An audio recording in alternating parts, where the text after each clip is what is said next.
No one has the balls to stand up like I'm doing right now. Stop the crap already. We're all Americans. We're all equal. I don't see black. I don't see Asian. I don't see anything but American. Hey, folks. Welcome back to Bo Dito's One Tough Podcast. Now, today we're diving into something that my President Trump has been talking about as far as our government wasteful spending and how implementing this DOGE will address these issues. When you hear how your hard-earned money has been continued to be wasted, you're going to want to grab a bat and take a swing at Washington's spending habits. All I can say right now, Trump and DOGE, every year, Senator Rand Paul, who I know, puts out a report exposing just how much of our tax money is getting flushed down the toilet. And let me tell you, in this year's list, it's like something out of a bad comedy sketch, except the joke, it's on us. Over $1 trillion wasted in 1 year. That's right. While you're out busting your ass to pay rent, buy groceries, and keep the lights on, the clowns in Washington were handing out money like it's monopoly cash. And what were they spending it on? Hey, buckle up, because it's going to make you real mad. Let's kick things off with one of the most ridiculous examples of government waste. Empty government buildings that are still costing us billions of dollars. The federal government is throwing $10 billion down the drain every year to maintain, lease, and furnish office buildings that nobody even uses. A recent report found that 17 out of 24 federal agencies were using only 25% or less of their office space in 2023. Even the busiest agencies barely hit 50% capacity. This isn't a new problem either. Listen to this one. Goes back to 2022. The government wasted $1.7 billion on 77,000 empty unused properties. And it doesn't stop there. Despite these offices being vacant and they're sitting vacant, the government still spent $3.3 billion between 2020 and 2022 on luxury office furniture and high-end office decor. One agency, the Pension Benefit Guaranty Corporation, blew $15 million on brand new furniture for an office that still remains empty. Meanwhile, the CDC, yes, the same people who pushed down the lockdowns, decided to splurge on solar-paneled picnic tables. Solar-powered picnic tables for nearly $238,000. That's beyond ridiculous. And if they actually care about cutting waste, they start by getting rid of these unnecessary buildings instead of using our hard-earned tax dollars to keep the lights on for ghosts. Now let's talk about one of the biggest heists in American history. During the COVID-19 relief frenzy, fraudsters lined up to take advantage of poorly managed government programs, stealing billions of taxpayer dollars. Over $280 billion was lost to fraud, with another $123 billion straight up waste. One of the most outrageous cases, there's so many of them, a Florida man scammed $8 million in COVID relief funds. You know what he used it on? He bought his own private island. And he wasn't the only one. Fraudsters bought luxury cars, mansions, jewelries, and went on lavish vacations using stolen pandemic funds. One estimate suggests that $400 billion in COVID relief fraud may have been funneled to foreign crime rings, leaving hardworking Americans to foot the bill, while small businesses were forced to shut their doors. These criminals were cashing in on taxpayer dollars. And worst part, much of the stolen money will never be recovered. And here's where it gets right down insane. The government spent $2.24 million on cat COVID experiments, infecting cats and then euthanizing them to study if the virus spread. $1.5 million to spin kittens in circles and shock their brains to study motion sickness. $10.8 million on cat defecation experiments, literally shocking paralyzed cats until they pooped marbles. This is real, folks. What the hell? You know what? And one of the things I thought about is, why don't we go after them with our new Justice Department? Let's go after and try to recover some of this fraudulent money. When you talk about $400 billion, let's bring him in. Let's find out, and let's go after them. And I'll tell you what, Mr. President, I'm ready to help you on this.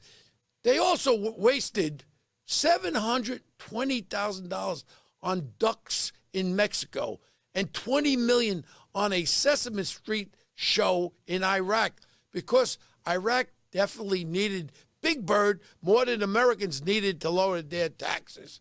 Meanwhile, small businesses were drowning, and the government decided what we really need was a $12 million pickleball complex in Las Vegas. Pickleball, folks. And what's even crazier, the residents didn't even want it. Homeowners fought against the project, citing concerns about noise, parking, and home values. But the government steamrolled ahead anyway. And Washington didn't stop there. Listen to this one. They handed $700 million to a trucking company that was already failing. And guess what? It still went bankrupt 2 years later, and that money's gone. And speaking of spending that makes 0 sense, the Department of Health and Human Services spent $2 million on a study to determine whether kids look at food ads on Facebook. Spoiler alert, they did, and that cost us $2 million. You laugh at this? Listen to me. Our government also thought it was a great idea to drop $873,000 on film workshops in Jordan, the country of Jordan, including a $20,000 to screen Star Wars. George Lucas is a billionaire, but somehow we, the taxpayers, are covering the cost of a movie in friggin' Jordan. When we have the Biden administration's ongoing push for electric vehicles, they put $15.5 billion into subsidizing EVs that people aren't buying. Ford and other automakers are losing money on every EV they make.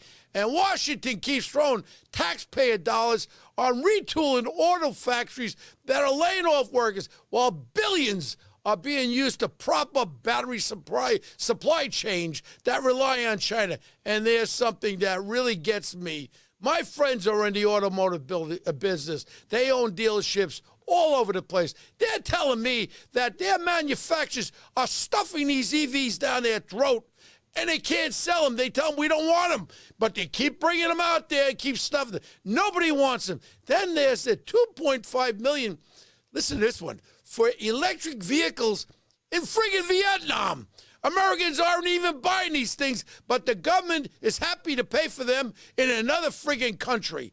And while a war is raging in Ukraine, our State Department decided the best way to help was to spend $4.8 million hiring influencers in Ukraine, because obviously nothing wins a war like a viral dance video on YouTube. That money could have gone to humanitarian aid or helping refugees or even helping some Americans, but instead we funded content creators to make propaganda. Now listen to this one.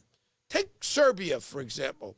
The government spent $1.5 million to push diversity, equity, and inclusion, DEI, initiatives in Serbian businesses. So while American companies are struggling with inflation and layoffs, we're paying to lecture Serbia about inclusivity, and it doesn't stop there. Our tax dollars also funded, listen to this one, $70,000 for a DEI musical in Ireland. That's right, a woke Broadway show in another country. Oh, let's not forget $288,000 spent to ensure bird watching groups were inclusive.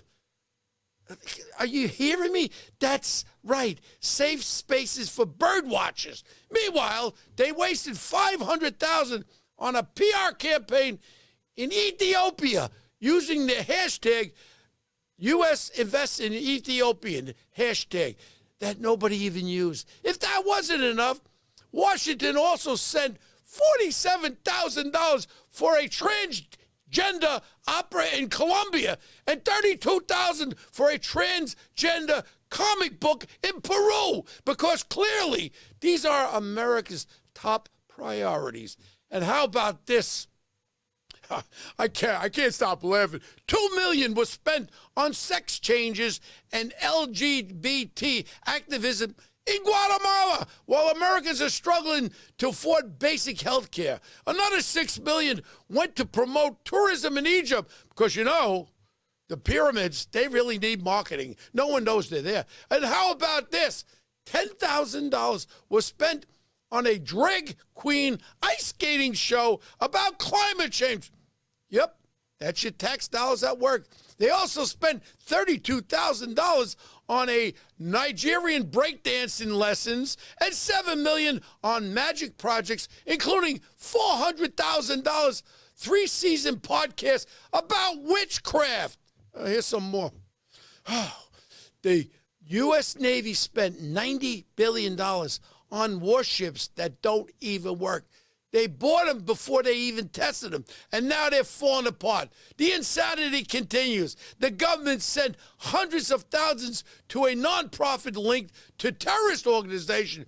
Even after an inspector general launched an investigation, millions more were funneled to EcoHealth Alliance. This is the same group involved with the Wuhan laboratory research. And if you weren't mad enough now, your tax dollars literally fed Al-Qaeda-affiliated fighting in Syria. Hundreds of thousands of meals, you paid for them, for the fighters, for the terrorists. Then there's the completely ridiculous spending on personalized birth control in developing countries. Yes, we're funding custom-printed condoms while Americans can barely afford their own prescriptions. Here's a joke for you. And while we're supposedly fighting a war on drugs, the U.S. government actually funded irrigation, canals, farming equipment, and fertilizer that helped fuel the Taliban's heroin trade in Afghanistan. And the spending spree doesn't stop there. The government threw $45 million at a DEI scholarship in Burma, where corruption and poverty are rampant. They sent $3 million for girl-centered climate action in Brazil, because apparently gender and climate change are somehow connected. While our own border is a complete disaster, Washington sent $2.1 million to secure Paraguay's border. They also spent $385,000 on a 16-foot tall pigeon sculpture in New York City. And while the American farmers are struggling, the government sent $20 million to teach farming techniques to Pakistan, Vietnam, Colombia, and Brazil, because, you know, American farmers don't need that money.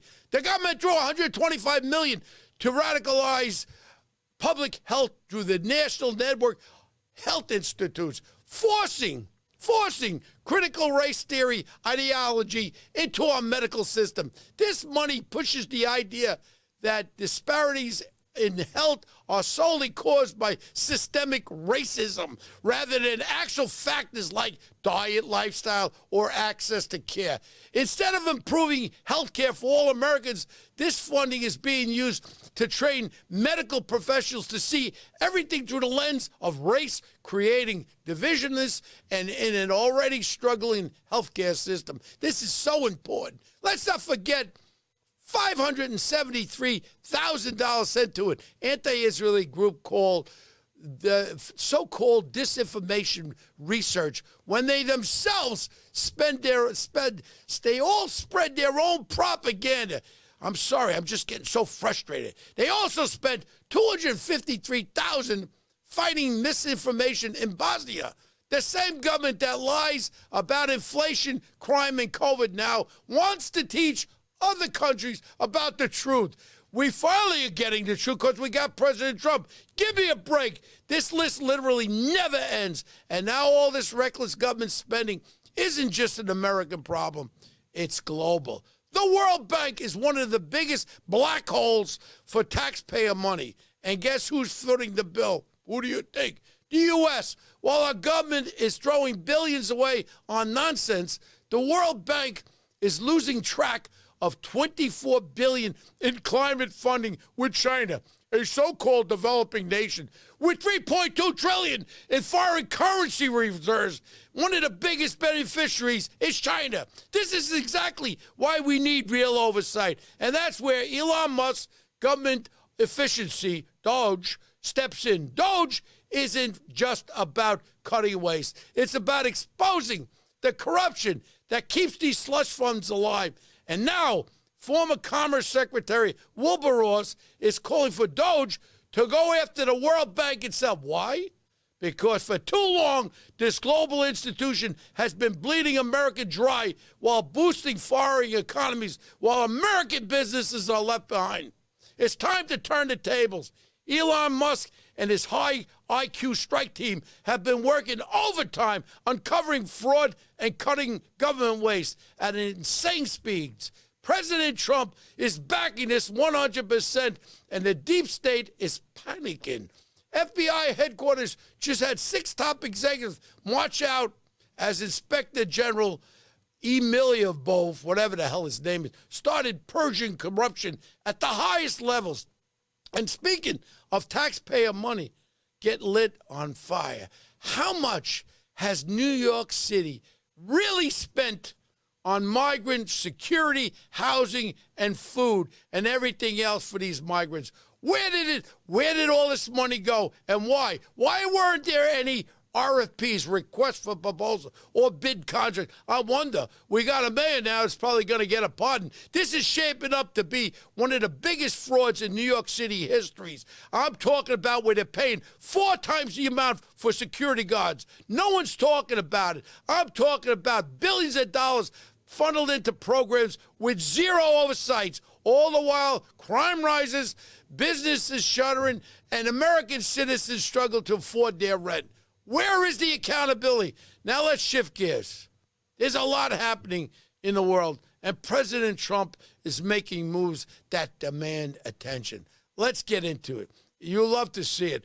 When President Trump was in office the first time, he took the gloves off with ISIS. In 2017, he approved an anti-ISIS campaign plan that relaxed the military rules of engagement and sped up the destruction of this terrorist group. By 2019, ISIS in Iraq and Syria had completely collapsed. Then Biden came in, and I guess what?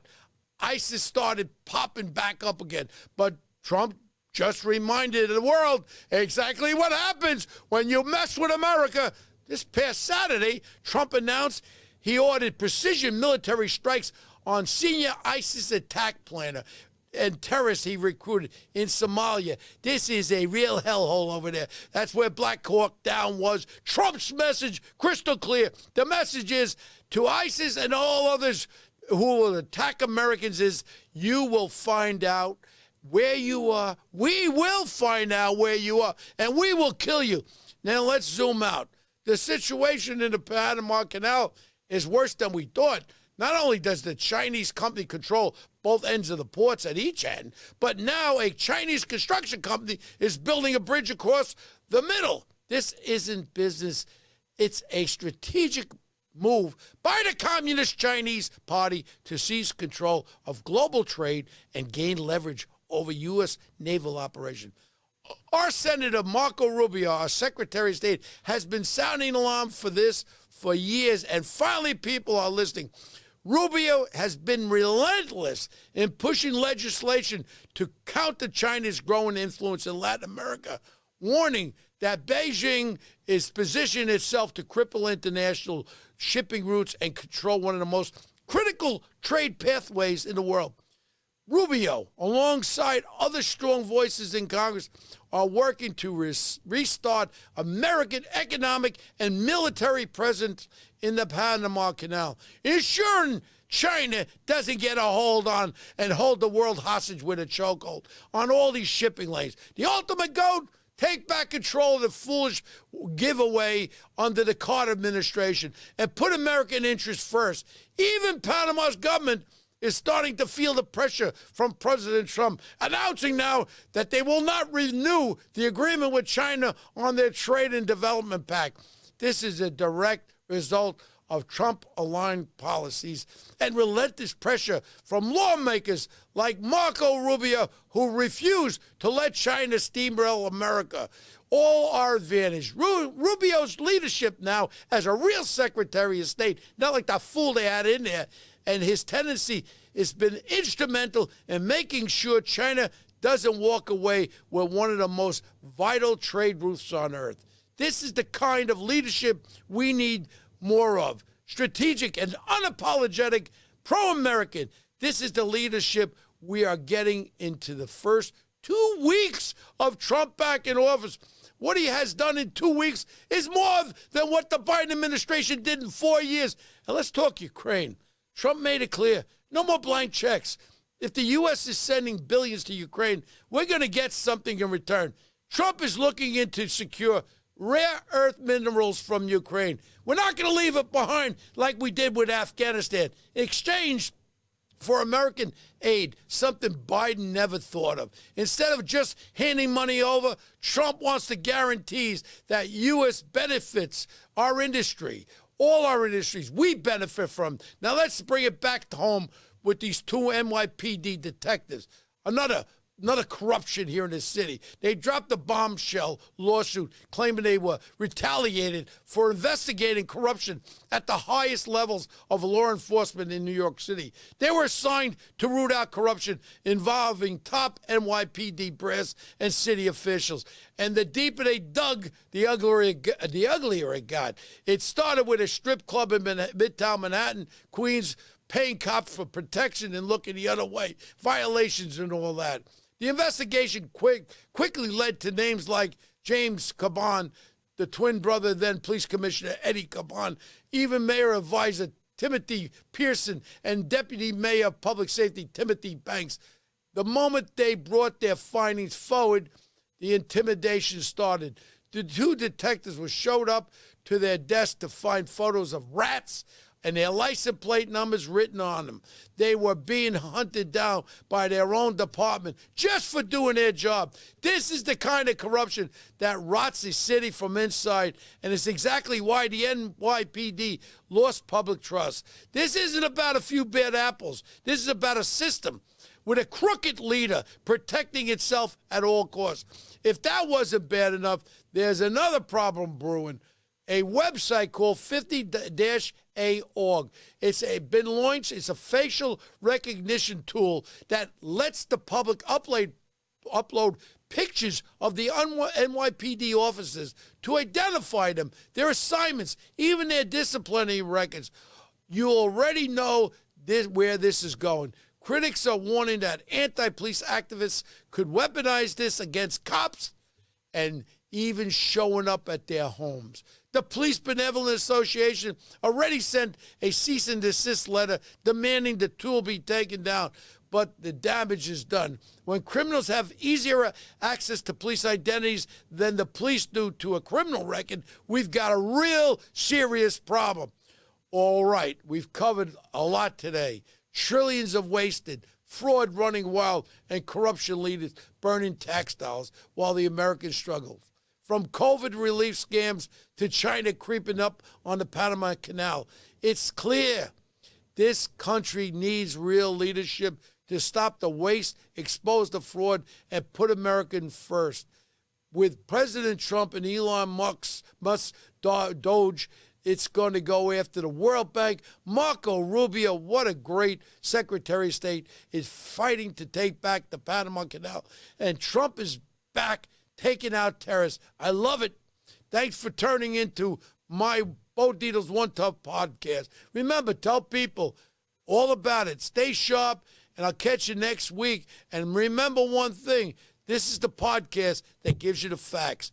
Till next week, thank you.